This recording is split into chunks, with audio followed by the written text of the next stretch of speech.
All right. Well, thank you very much. And now, without further ado, please welcome Alan Alda and Kate Beckinsale.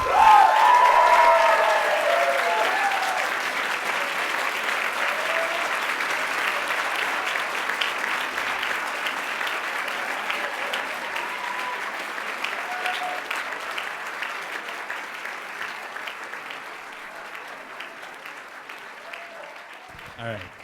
First of all, thank you guys very much for coming. I know that Mr. Alda took a long train ride, but you, Mrs. Beckinsale, were up at 5:30 a.m. Pacific time this morning in order to be here. So it probably feels like 2:30 a.m.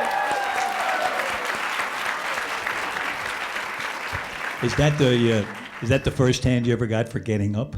No, it's not. No, really? It's always impressive when I get up. Before I go any further, I've been given one special assignment, and it comes from someone all three of us know, and that is the writer and director of this film, Rod Lurie. Rod was originally hoping to be able to join us here tonight, but a scheduling conflict prevented that from happening, so he gave me a note that he would like Alan to read at the beginning of the ceremony. This is news to me. Yeah. Okay, let's see. A note from Rod Lurie. Okay. Hi, everybody. He wrote the movie. I'm so sorry I can't be there with you tonight. It's disappointing as I have great respect for Brandeis. I know that I should be grateful and touched that there are roughly 300 of you out there who are lovers of film and who are supporting and nurturing independent cinema. But to be honest with you, what I'm really thinking is that there are now 300 of you who are not actually going to buy tickets. So each of you has an obligation to get 5 of your friends to go to the opening weekend. Now, experience tells me that at some point in the Q&A, somebody will stand up and compliment Alan Alda for his speech before the United States Supreme Court. I just want to remind everybody that Alan Alda didn't actually write the speech. That's not true. And no, Alan was not paid by Xenia. I also wasn't paid by the producers of the movie. And of course, I want to send my love and support to Kate Beckinsale, who with her fantastic performances this year in both Nothing But the Truth and Snow Angels, now officially goes by the moniker of the Great Kate. I realize that my not being there now leaves me completely at the mercy of any quips, lies, and malicious gossip that can be spread by these two actors, especially Alda, who is not as nice as he lets on. Thank you, the late Rod Lurie.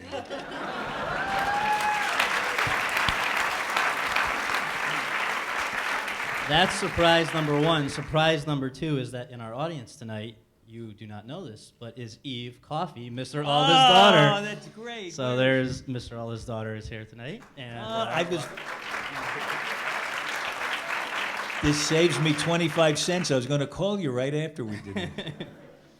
all right, now let's talk about this movie. Let's talk about your roles in it. If you don't mind, I'd also like to read something, which is what Rod said not long ago in an interview about how he handled the casting of the part of Rachel Armstrong. He said, and let me get to the end before you make up your mind about where he was going with this. He said, Kate Beckinsale's agent calls me and recommends her. My immediate reaction was, she's too British, I don't buy her as a mom, and I'm not sure that I buy her as anything other than glamorous. And she said, this agent said, well, let me send you Snow Angels. So she sends me Snow Angels, and an hour into watching it, I called my assistant. I said, I want you to get me as many of Kate Beckinsale's directors as you can, including Scorsese, all right? And this was thinking I'd never get him on the phone. But I had Marty on the phone within a half hour, and he was laying it on thick about what a great actress she was, and was shocked that I hadn't made a deal with her right away. And he told me to do it immediately. Kate Beckinsale, what happened once he called you? He sent me the script, and I really liked it. And then he came over to my house, and he said, "It's not Judy Miller. It's not Judy Miller," about 15 times. And we got on really well. And then it was done. I mean, it was. I liked him very much immediately. And then he saw my 9-year-old child and bought me as a mother pretty fast. Yeah, I was gonna say. Alan Alda, you worked with Rod Lurie before on Yeah. Resurrecting the Champ. Yes. And how did you come to be a part of this film as well? I think while we were making it, he said something about how he was writing a movie with a part in it that he was thinking of me for. And then a few months later, he sent me the script, and it was I loved it that it was a story about the First Amendment, and that it was written by somebody who really understands what that means, because Rod was a newspaper man for several years. Well, he wasn't exactly a newspaper man, he was a critic. He's more like a sniper, you know. But he really knows what it means to be in a newsroom, and in both of these movies there are news organizations, and I think they ring true because he understands that. But he really understands the problem that's at the heart of the movie, which is this serious question of should we be put in danger of the truth not coming out if the government can define what can be reported or not through the control over sources. Well, as was mentioned, there are some similarities with the incident involving Judith Miller from the New York Times and Not Valerie Judith Plame. Miller, it's not Well, Judith I know. I was going to say I got that from Rod as well a zillion times before we did this, and of course, though, the questions come up. The same questions arise from both that situation and the Rachel Armstrong situation. Is it okay for a reporter to protect their source at, even when it involves national security questions, which you gave your great monologue about, and what most of this film is about. I know that you met with Judith Miller, even though it was not about Judith Miller. Let's emphasize that. And I wonder why. I understand that it was not necessarily for the overall experience of Judith Miller, but certain aspects of her experience. I hope you could talk about that. And we were lucky enough to have Floyd Abrams advising on the movie, and he was very close to her, so he was the conduit to Judy Miller, and she was very gun shy actually, because I think she was worried that it was Judy Miller, and that she was going to be vilified and painted in very bad light. So we had this rather tense lunch where I actually used her as a resource more for trying to get a bit more insight into what her experience of being in jail was, considering she'd never expected to be in jail, and that from that kind of angle, I was careful not to probe her about Scooter Libby or anything that would make her really nervous. And you worked, I assume, with Floyd Abrams, who was very similar to your character, if not.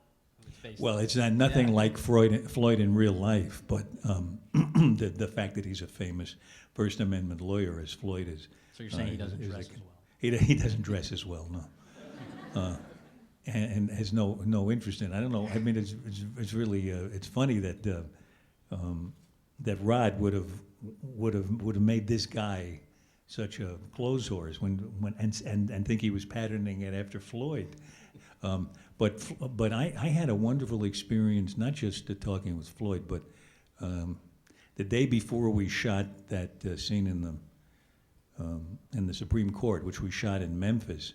The day before that, I went to the real Supreme Court in Washington with my wife, and we watched a couple of oral arguments.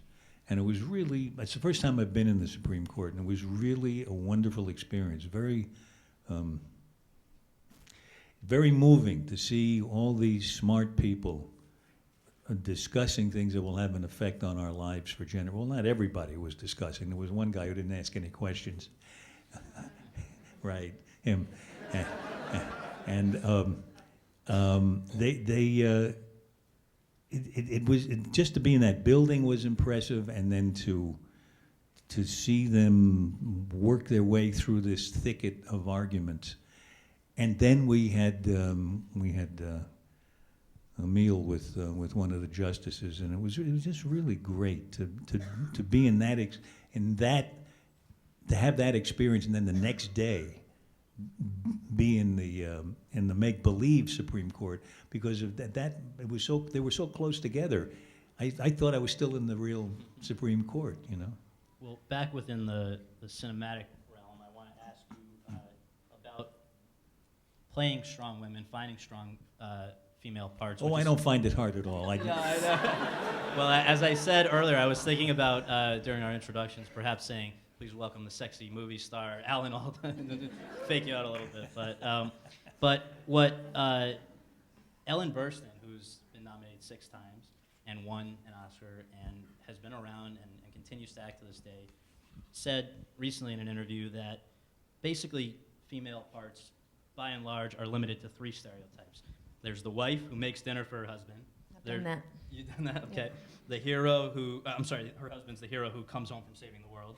There's the victim who's being chased, raped, or abused. Done it. Done that. And then there's the whore with whom the man is cheating on his wife. Probably done that. Probably done that.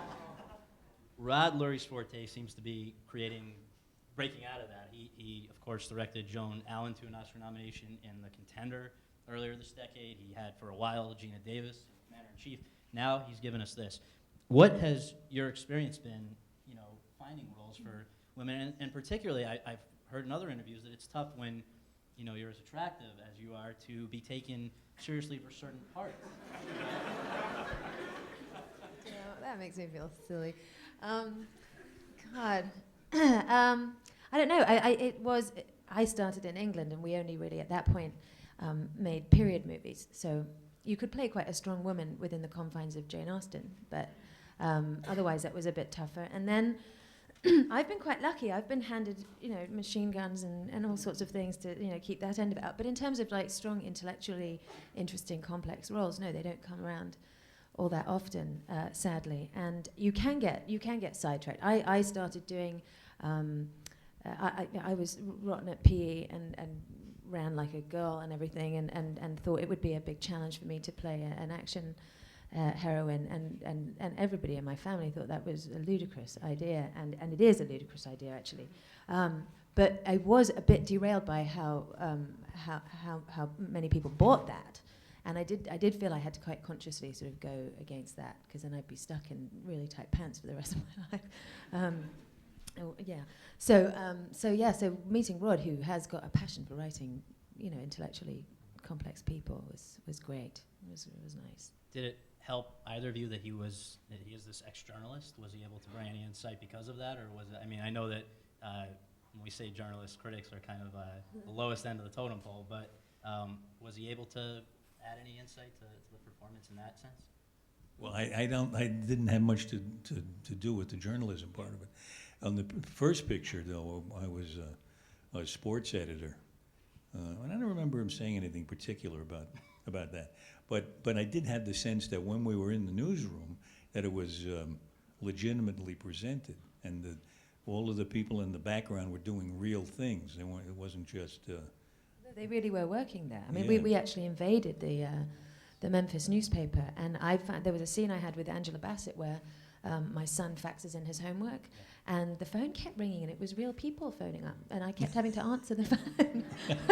I got quite good at the extensions and everything. I just had to. And I guess the scene where somebody wins a Pulitzer, that's an actual reporter from their paper. They brought him in on the weekend or something.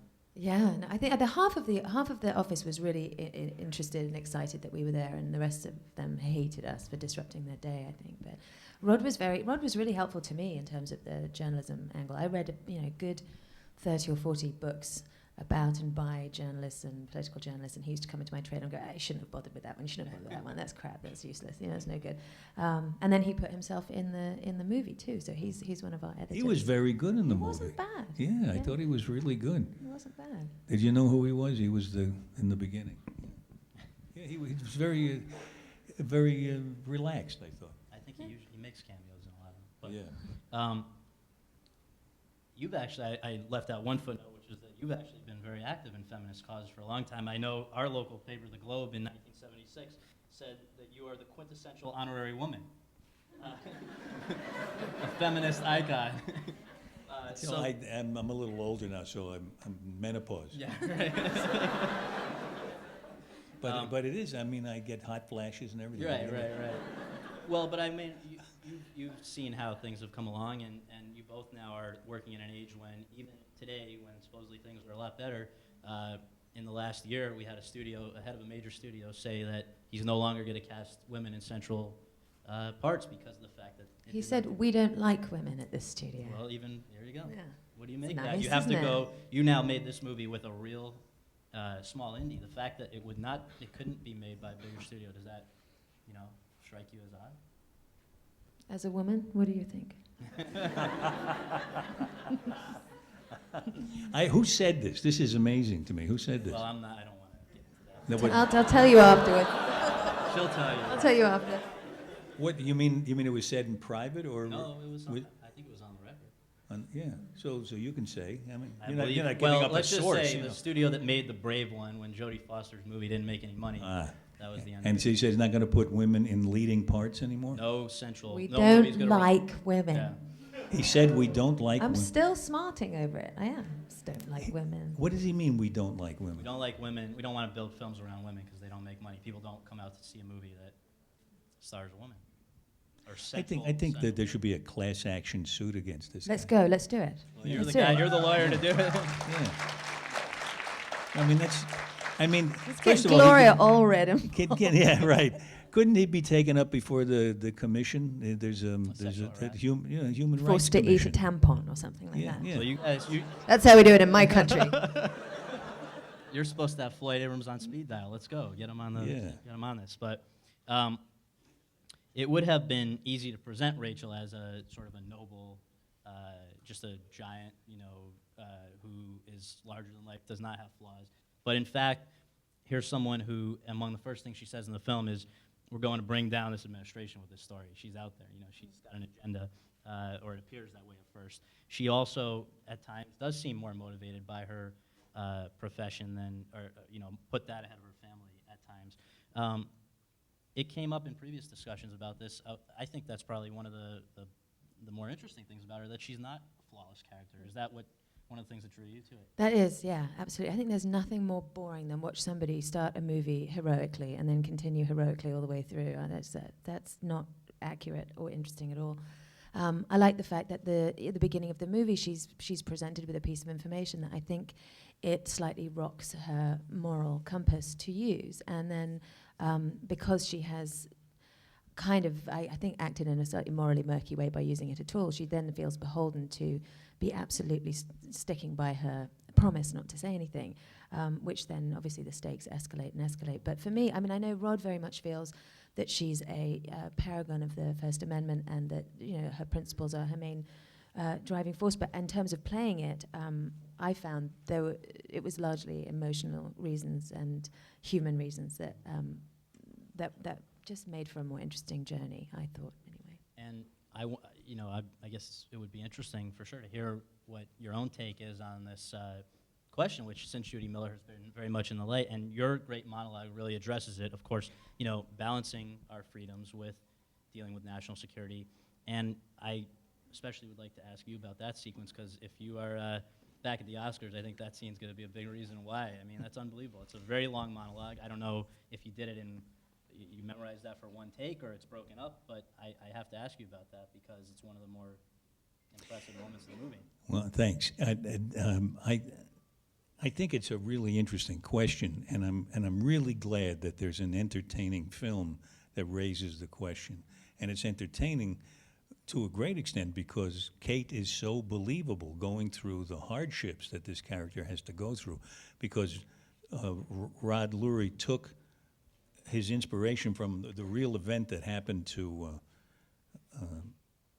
Judy Miller, but then escalated it so that you really got a chance to see what's at stake when a journalist does not want to give up her sources.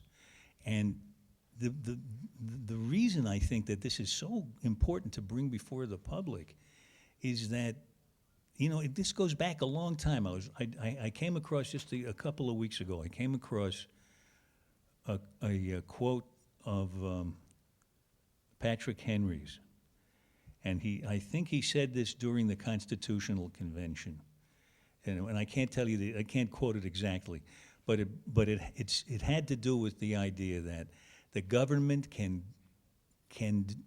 perpetrate all kinds of bad behavior, bad actions, if we can't keep track of what they're doing if they're not doing it out in the open. And this was at the beginning of it was at the founding of the country that this notion was being discussed. It's not a new idea that we need the press to be free to report on what the government is doing, or we can bet that some government's going to come along, some administration that wants to run everything completely. It would be amazing if somebody did a thing like that. So, what the problem is when you bring up the critical point of national security. If the government gets to decide what's national security, and decide that trumps, because they say it's national security, that trumps the reporter's right to protect a source, then where are we? Then the government is totally running the show, and we're in danger then. So the argument then is we should have a federal shield law? Yeah, but the problem is, and that's why this is such a good question to bring up, and I think the picture only raises the question, it doesn't answer the question, because the problem is, as Justice Breyer said to me that day we had lunch with him in the Supreme Court building, do you want to give the reporters an absolute privilege to protect their sources? He said, okay. I hope it's okay to tell this story outside of his chambers, but it was a really, really great challenge. He said, okay, somebody's about to die tomorrow on death row, and you're a reporter, and you know who really committed the crime. This person's innocent. Now, are you not going to be required to testify? Shouldn't you testify? I mean, everybody has an obligation to bear witness to a crime. And what's to stop somebody from going rogue and, just saying you can put out any allegation and you don't have to back it up? That's right. That's right. So it's a really thorny question, but it's a wonderful question to raise because all our lives depend on it. You have similar things come up back in England like this? Has there been a comparable situation? I don't think so, not that I'm aware of. But I only really came into this whole question as my character. Yeah. So I became rapidly obsessed with First Amendment rights and joined all these blog groups, and I don't even know what my own opinion is anymore, to be honest with you. Well, on an equally deep level, I have to ask you about your fight in the prison. You got rough there, huh? So what went on? I've been told by Rod that I should ask you what wasn't shown in the film. Apparently there was even more to it. Yeah, there was like a really creepy end bit of it that involved somebody threateningly waving a broom handle in the direction of my crotch, which I'm really glad did not remain in the movie because it was a little distracting. But yeah, it was. I've done a lot of fight sequences, in my strange foray into that other kind of movie, and I don't think Rod has done as many fight sequences as I have, and was completely panicked that I was going to be hurt, and it actually made me more nervous because my husband's directed me now twice in action movies and has had no worries about pushing me off a really high building or dangling me over a fire or something. So the fact that Rod kept offering me knee pads and elbow pads and butt pads and things kind of got me freaked out. I thought, what are they going to do to me that I need all these pads for? She looked like a tough character. Your I could have had her in a fight, no problem. Come on. It was also very verbal with your other co-star who's not here this evening, Vera Farmiga, and who I guess would play the one who is not Valerie Plame. Not Valerie Plame, yeah. And I don't know if you just want to discuss the experience of working with her in that capacity. That first scene that we have together on the football field was actually the very first scene that we shot at all of the whole movie, which was great because, often they ease you in gently and have you just opening and closing a door or something like that to stop you being so nervous. But we were really right in there straight away. And she's fantastic, and it's great when you get... I've not been in that many scenes where it's a very strong script and my character is a very strong, intelligent person, and then the other woman of my age is, usually it's me and some boys, and so it was great to have a good toe-to-toe fight with a girl. She called you some names. She did call me some names. In fact, that scene originally ended with her slapping me in the face. Oh, you should have been there. All these things that went on that you don't know about. You got to invite me next time. just a side note, the book that Vera Farmiga reads, who's that by, Alan? Oh, the children's book she's reading is written by my wife, Alan Alda. Yeah, it was Hurry Granny Annie. Yeah, that was. Arlene has written, I think, 18 children's books now. I think her 18th is coming out in the spring. She's not an undercover CIA. Nothing. No, she's not undercover. Well, she's under the covers, but. Yeah. Nice.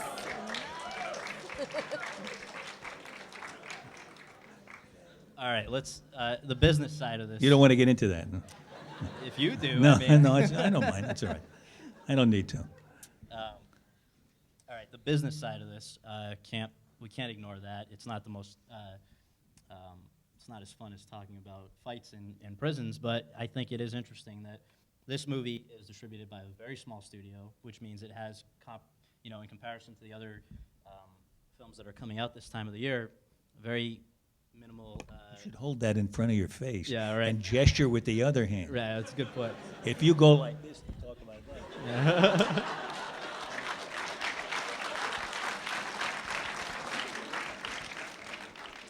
Has a minimal budget, and yet you guys are popping up on all the projection lists for this award season and everything. What are the challenge? What's the difference between you've been involved with some very huge movies, and Usually the movies that get promoted the most are the ones you're more embarrassed about, which is an ironic thing. You kind of think, oh God, this movie doesn't really work that well. There's usually 3,000 buses with a poster on it. Yeah. Whereas we're having to have yard sales to afford a poster Right. for this one. but Actually, it's funny. We were both in the same movie, in The Aviator. Oh yeah, that's and right. we never had a scene together, so we didn't meet during that, I don't think. No, we didn't. Yeah. So we finally got a second chance. Yeah. But okay, so that must be a very different experience. So that's another late fall, early winter type movie that, whether the actors are aware of the release time when they make it, I don't know. But it is Oscar season. This is the kind of stuff, and you guys are everywhere, despite the fact that it's very minimal type, budget to promote you guys. So that means that something's clicking. Did you expect this? I guess it's really most of it's coming out of Toronto, where the film premiered. Did it? I don't remember. Did it? I can't. I think it did. Yeah. Did it? Well, you Yeah. were there, weren't you? I'm Yeah. British. I get very shifty when Yeah. people start talking Yeah. about things like About that. the festival? I- No, well, I not just- about the festival. Just this whole the academy The thing. Academy season? I get really British and want to go and hide behind something. I don't care if they give me the award or not. I would be fine. You'd be okay with Yeah. it. I'm not- Easily handle it. Yeah. I mean, I'm not like shy about it. Okay. I think awards are, a foolish thing, but I want all they got.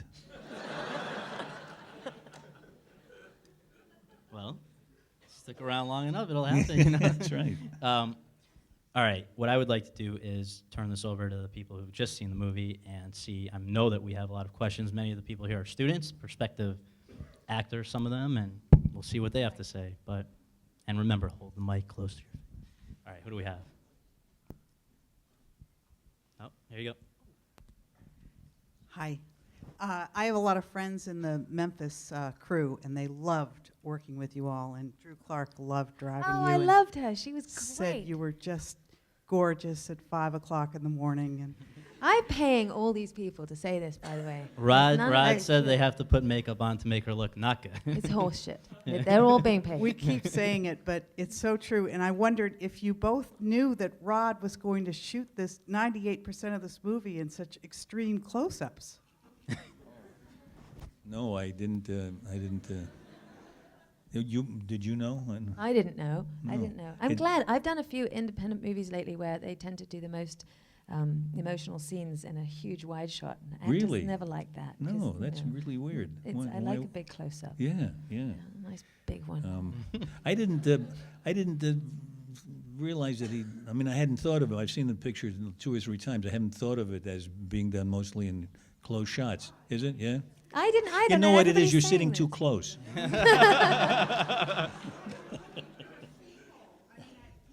Did you think it was all in close-ups back there? No, People see, say this. They Well, have- you were just worrying that you didn't have enough close-ups, weren't you? That's what it- I didn't even think about it. Well, they have to sell the movie, right? That's the way to do it. All right. I have a question for Kate. First of all, I would like to say you're really beautiful. Secondly, I would like to ask you a question. If you were Rachel, would you have given out the source? God, I'm glad you've all seen the movie. I think it really depends very much on the fact that the source is this very vulnerable person. But I mean, I've got a kid, and I'm the kind of mother who feels that if I haven't made chicken nuggets from scratch, then I'm failing. So, leaving my child for a whole year, I don't know if I could do that. Well, but she didn't know she was leaving the She kid didn't for a know. year. She thought it was for a day or so. She didn't even think she was going to prison No, or exactly. jail. I don't know. I have a feeling if you asked my character if she would do that, she'd probably also say no. The question is, how long would you stick it out, I guess? You know, I think it's quite difficult to plug in your curling iron in prison. So I would give up the kid. I would just say the kid. It's not even my kid, you know? I know one of the things that came up, though, was how to handle that last scene with the kid. About do you hug longer? Do you have a more adult, less adult of a chat with the kid? You mean her Yeah, My with son. you and your son in the movie. What was the dialogue? I just remembered hearing there was some debate about, do you try to make her more sympathetic, or do you make the kid I understand? think originally it was a bit more brutal and bald, and I felt with my little bag of estrogen that I brought to the party, I thought it was really important, considering how long she'd been away from him, that it was very emotionally charged. And that was what was really nice about working with Rod, because Rod let me use the research as a mother that I've been doing for the last decade. And he would quite often say, but the thing is, the kid is fine. It's home with its dad. And I'm like, but a dad would say that, though, and that's exactly where we're different. So it was really nice that he was, as the person who wrote the script, he was very open to us bringing our own little opinions in.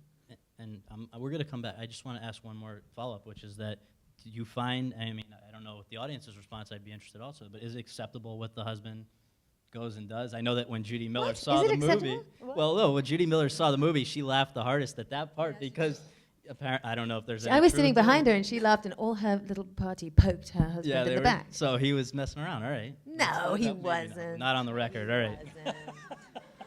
Wasn't. Interesting. All right, let's go back here before I get lynched. Okay. So my question is sort of coming off of what he said. Where are you? Especially, there you are. yeah, right here. Especially Mr. Alda, you've been in a lot of stuff over the years that's been very politically charged, and I want to know, how do you, reconcile? Do you go for things that conform with your politics? Do you just do things, how does the politics of a piece like this, or something like MASH, or other Yeah, things? no, I have always wanted to separate whatever thoughts and feelings I had politically from my work. I really dislike strongly art that is propaganda or works as propaganda. I really don't like it, and I don't like. I'm very impatient if I go see a play or a film in which I'm being urged to have a particular political stance. I'm much more interested in exploring the human condition. But that goes beyond politics, I think. And not only don't I look for parts to play that are close to my own political thinking, I'm really glad when I can play somebody who's the opposite of that. West Wing. West Wing, I played, but I mean, I didn't. He wasn't the opposite of me. I mean, I respected his ideas. What I liked about that part was that the people who wrote it, I thought, objectively and sympathetically, and they didn't write him, even though most of the people on the show were probably Democrats and probably more liberal Democrats than even middle of the road. They treated that character with dignity, and I really thought that was good for the show, and I actually thought it was good for the country. But I really like plays about people, not where they're trying to convince me of an idea. A good play is the meeting of two powerful ideas that are very, very difficult to put together, that they go together in an explosion. And if each side is presented with passion and credibility, that makes it a good play. But a play in which one idea is presented and the other one's just spouted by a straw man, that's not interesting. That's just that's like a rally. I don't want to go to a rally. People were just bringing up during this election the Gore Vidal, the best man, was one of the ones that came back a lot as an example. Yeah, I saw that when it was first put on, but I can't remember it. But I don't. But somebody had a question back there. Yeah. Hi. Oh, hi. Yeah, Hi. I have a double question. Ooh. My first question, if it's not impolite, I would love to know where you got your shoes because they're gorgeous. Alan, No, or me? They're YSL, Yves Saint Laurent. Okay. That they was lent them. Thank you. My second question I got was- my shoes in the movie. Really? Yeah, You get to keep it? yeah. I did. Most of the clothes I wear are from movies. This is Nothing But the Truth, Manhattan Murder Mystery. Okay, my second question was, I didn't really understand what would have happened to the little girl if you had revealed that it was her. I mean, she wasn't going to go to prison, right? I didn't really understand that. What are you? No, You're panicking. No, I'm just saying Rod actually warned that question's going to come up, and he said that No, there's an answer. I've the way I felt about it was that I think it is a little questionable to take the information that you get from a child on a school bus. I think every journalist has to have their own little moral code, and I think that my character goes a little outside of her moral code by using that information. And then, because she has promised, she's given herself this spurious deal where she can still feel honorable by keeping the promise. However, then, you know, when things escalate, I think after the child's mother is killed, the thought of the guilt that that child would carry for her mother's death is basically sort of even trumps, you know, the thought of my child being without his mother for a year. So that's why. That's why. She wouldn't have gone to jail, no, but she would have had a miserable time. Hi. First of all, I just wanted to let you both know that I greatly enjoyed the film. I was just wondering, when the Valerie Plame incident was going on, how closely you both were following it, and whether or not that helped you at all when you were reading the script, or did you have to run to Wikipedia, look up what the hell it was talking about, and then decide whether or not you liked it or not? I was peripherally aware of it.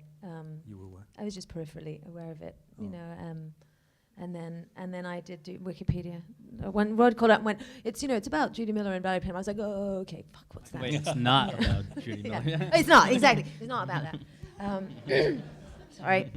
Well, I know Judith Miller, and I wrote her a letter when she was in jail. I have friends who went to visit her. At the time she went to jail, I thought that it was a brave thing to do. I thought that standing up for that principle of not revealing the source was a tough thing to do, and going to jail was a tough thing to do. There's other reporting she did that I wish she had done a little differently. Right, having to do with weapons of mass destruction. But at that moment where she went to jail, I thought she did a good thing. What I wonder about is not what we were aware of when we went, as we did the movie, but I wonder how much the audience was aware of that story, and I wonder, to the extent that you were following the story closely, to what extent did the movie disorient you when it started to go past what happened in real life, or were you able to go with that? And I mean, that's hard to ask of people in No, general. I think people sometimes do think that they can guess where it's going because of the fact that they think it's the Judy Miller story. Yeah, right. I mean, it's real. It really is just the events of her story are just used as a jumping off point, and I think Rod does that in order to make it as engrossing a movie as he can. But I think, as I said before, I think he also ups the stakes on the issue, because you really see what somebody might have to go through if they're going to stick by that principle. And until the very last scene, it is about not giving up your source. And then in the last scene, you realize it's been about something else. But it's still, the same thing would have happened if it remained about the source. That's like a surprise ending that works both ways. But if if it turned out that there was some guy in an office somewhere who was the one that who was her source, you would still have the same story you have. Hi, I really enjoyed the film first, but I would have been totally so satisfied not knowing who the source was, and I'm curious to know if you guys, what you think of the last scene, and if you liked the last scene, or if you would have preferred the movie if that scene weren't there and we were left not knowing who the source was. I don't know. I like the fact that there are several reasons for why my character is able to stay in jail for that length of time. I mean, I really do think, as a mother, it is an extraordinary length of time not to see your child and then to watch your marriage collapse and all that. And in terms of acting it, I was very glad of there being a few different reasons for why she was able to stay there. I don't think was that scene in that position. It was quite different in the script. It came up earlier, I think, or something. I know that there was the last scene with the school bus, but it didn't. The movie didn't open with the original school bus. I don't remember. I find it hard to answer your question because I know what the ending is. I knew All what the the way ending through. was when I saw the movie because Yeah. I'd read the script, and it's a different experience reading the script from watching it happen on the screen and wondering what's going on and that kind of thing. It's very hard to describe. I'm not generally I'm not a great fan of surprise endings. I remember there was a movie that about, I forget the name of the actor who is wearing a white Navy uniform through the movie, and a few years ago, it starts off with a sex scene in the back of a limo, and it ends up No Way Out. Yeah. See, there's these ways of remembering things. And at the end of that, this guy is like a hero, and he's an American serviceman, and he's a hero. And at the end, you find out that he's really a Russian spy. And I thought, what? But didn't you love the surprise penis in the Crying Game? The Crying Game, that was another I one. like that. You did? I was so surprised by This that. is, I we still have to am. put so many spoiler alerts on this video. No, Yeah. but I mean I the know, truth. but you know, the thing about one of the things usually about a surprise ending, I mean, a real flip at the end, is that you say, "Oh, I see." It's like a joke, you know. It's like you get a little a punch, trap. like a punchline Yeah. at the end.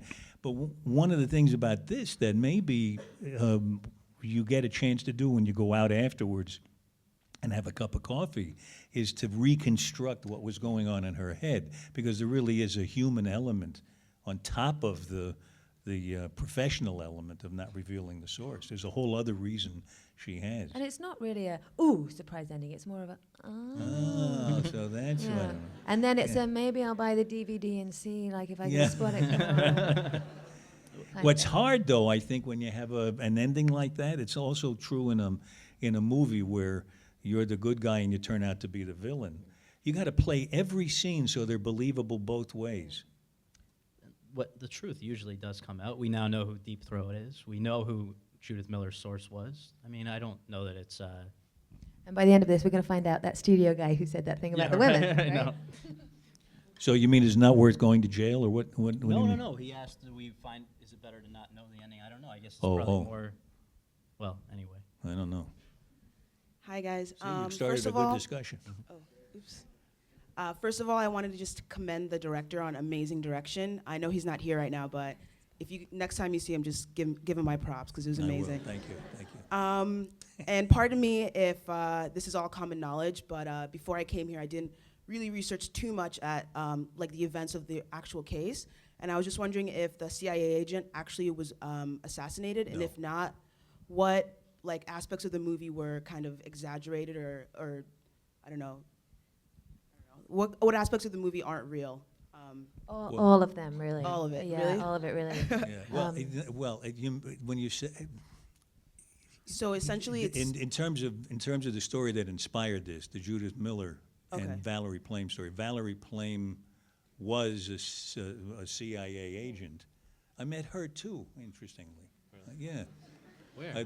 Quite apart from the movie, we were both on a book tour at the same time. I had written the book, and she had written the That was book. really close to when we were shooting the movie, wasn't it? Her, that's she was, right, her yeah. book came out while we were That's shooting, right. and, That's and right. yours also. And she got up in front of an audience like this. She was very funny. She's a very witty person, and she said, "When I just want to read," she said, "I want to read you my to-do list during the week when all this was going on." She said, "Pick up the cleaning, drop the kids off at school, sue the vice president."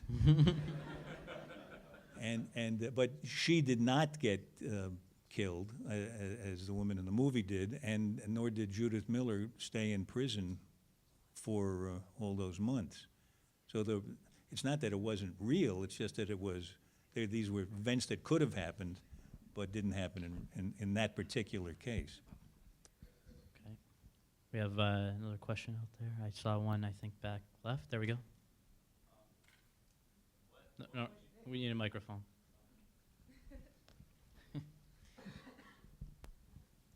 Did you talk to Valerie Plame, though, incidentally, about this, or? Well, the movie wasn't in the offing. It was interesting. She came in with, it was so interesting. She, as soon as she became public, she was no longer this secret agent that she had been. Now, the day I met her, we were at some kind of a book seminar for the New York Times, I think. And she came into the room where there was a little green room where we were, and she came into the room, a former secret agent who nobody knew of, followed by a camera crew. And they were taking pictures of her saying hello to everybody, and they were doing, immediately she was the focus of a documentary. It was really interesting what happens in our country now with the way the media is so heated up. Culture of celebrity. You know Yeah. something about that? But no, not at all. Okay, somebody finally has a microphone.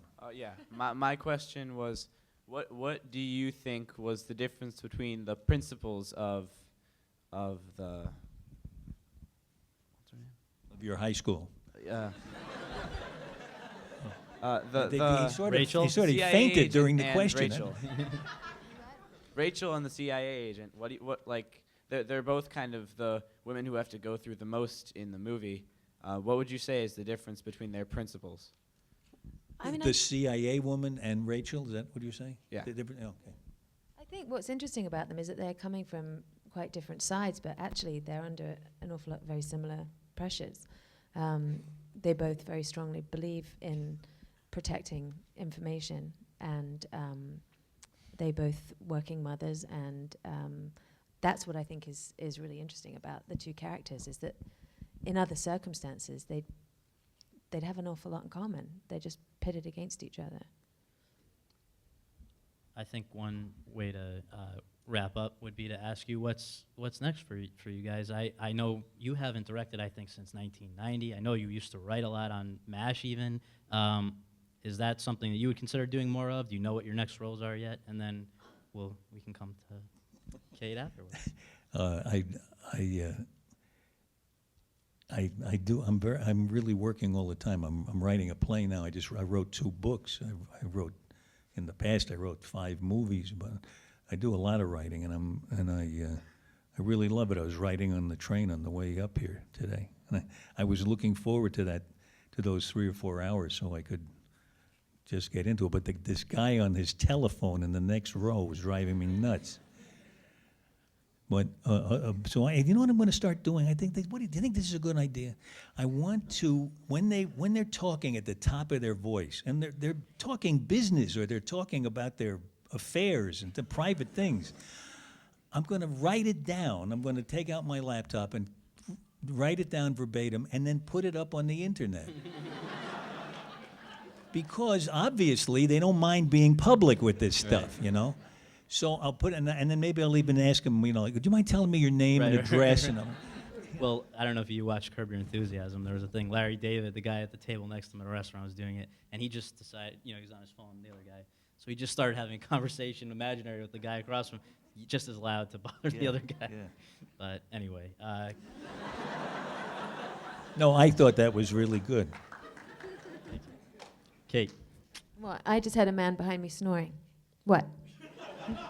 that's On your, the plane. flight experience Oh, yeah. today, yeah. What are we talking about? Aside from that, looking forward, Oh. what's coming up for you? Are we going to have another Underworld? Another You other- are, but I'm not in it. Sorry. Yeah, they've already shot it. Every husband I've ever had is involved in the movie, but I'm actually not. So the boys went off to New Zealand and did that, and that's coming out in January. And what else from you? I did a movie with Robert De Niro and Drew Barrymore and Sam Rockwell called Everybody's Fine. And I think that's coming out at some point next year. And then I also did a comic book novel called Whiteout, which involves a lot of capering about in the Antarctic. I did that one as well. All right. And Snow Angels this year is the other one, right? Yeah, that's already been out. I think 12 people saw that. Well, I know it sold Rod Lurie. So, well, thank you very much for being here, and thank you guys for coming. Thank you all.